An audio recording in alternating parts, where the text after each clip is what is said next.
বন্ধুসকল, আপোনালোকে জানে যে এডভান্টেজ অসমৰ দ্বিতীয় সংস্কৰণ 25 আৰু 26 তাৰিখে গুৱাহাটীত অনুষ্ঠিত হ'ব। 24 তাৰিখে ঝুমুৰ নৃত্য 8,000 ডেকা গাভৰুৱে প্ৰদৰ্শন কৰিব।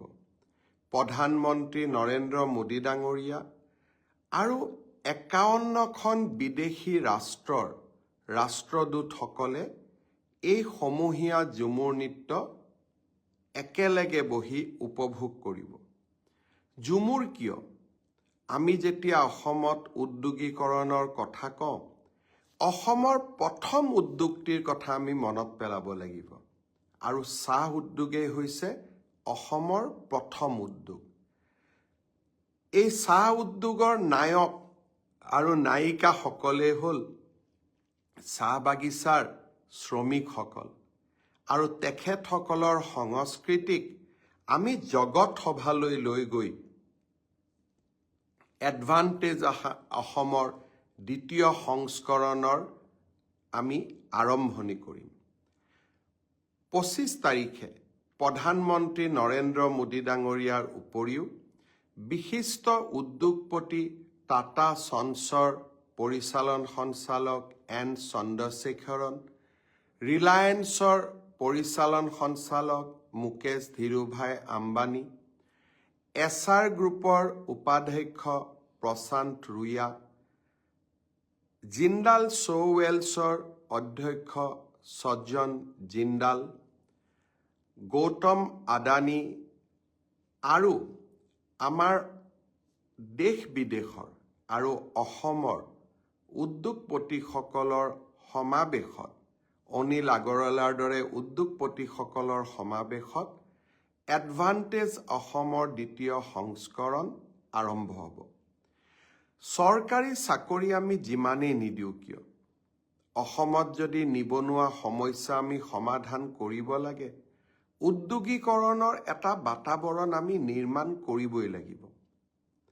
কাৰ্যকালৰ আৰম্ভণিতে মই মনত সিদ্ধান্ত লৈছিলোঁ, যদি ভগৱানে শক্তি দিয়ে 5 বছৰত অসমৰ উদ্যোগীকৰণৰ এক নতুন বাতাবৰণ নিৰ্মাণ কৰিম।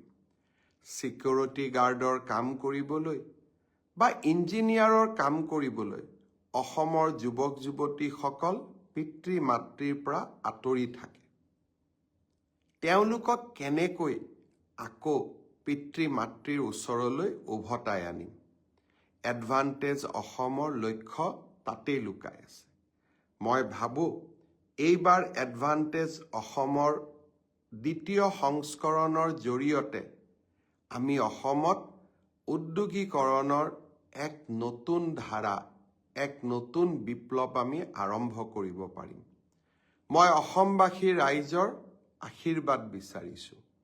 বৃহৎ উদ্যোগৰ লগতে অসমৰ কেনেকৈ থলুৱা যুৱক যুৱতীসকলে ক্ষুদ্ৰ উদ্যোগ নিৰ্মাণ কৰিব পাৰে, বেংকৰ পৰা কেনেকৈ লোন পাব পাৰে, তাৰ বিষয়েও 26 তাৰিখে ভাৰতৰ বিত্তমন্ত্ৰী নিৰ্মলা সীতাৰমণ আৰু ষ্টেট বেংকৰ চেয়াৰমেন আৰু ভাৰতৰ আটাইবোৰ বেংকৰ শীৰ্ষস্থানীয় বিষয়াসকলৰ উপস্থিতিত আমি সুন্দৰকৈ এখন আলোচনা চক্ৰও অনুষ্ঠিত কৰিম।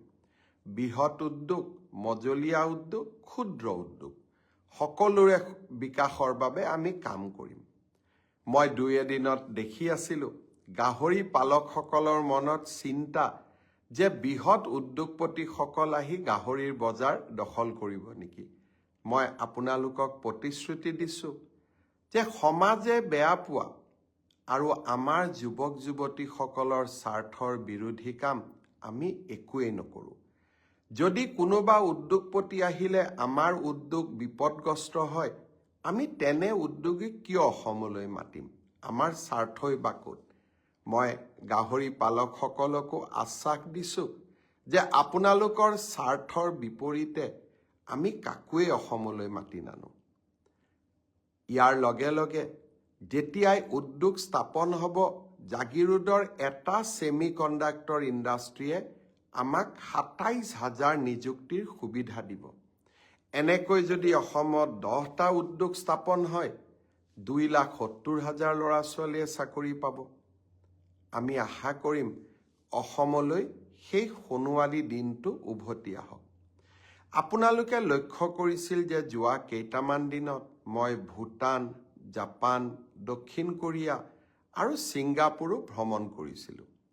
এই চাৰিওখন ৰাষ্ট্ৰৰে শক্তিশালী প্ৰতিনিধি দল এডভান্টেজ অসমৰ দ্বিতীয় সংস্কৰণত যোগদান কৰিব। জাপানে আশা কৰে যে জাপান আৰু ভাৰতৰ যি মৈত্ৰীৰ সম্পৰ্ক, সেই মৈত্ৰীৰ সম্পৰ্ক সন্মুখত ৰাখি আমি অসমৰ যুৱকসকলকো জাপানত কাম কৰিবৰ বাবে আমি সুবিধা দিব পাৰোঁ। তাৰ বাবে প্ৰয়োজন জাপানীজ লেংগুৱেজ শিকাৰ, জাপানীজ লেংগুৱেজ টেষ্ট চেণ্টাৰ নিৰ্মাণ কৰা। আমি এডভান্টেজ অসমত তাৰো ভাল খবৰ আমি পাম। ছিংগাপুৰলৈ মই গৈছিলোঁ। আমাৰ উদ্যোগত 17 গৰাকী নাৰ্ছক আমি ছিংগাপুৰত কাম কৰিবলৈ পঠাইছিলোঁ। তাৰে দুগৰাকীমান এনেকুৱা আছিলে যিসকলে চৰকাৰী খণ্ডত নাৰ্ছৰ কাম কৰি আছিলে, কিন্তু তেওঁলোক ছিংগাপুৰলৈ গৈছিল। আৰু মই তেওঁলোকক সুধিছিলোঁ অসমলৈ ঘূৰি যাব নেকি।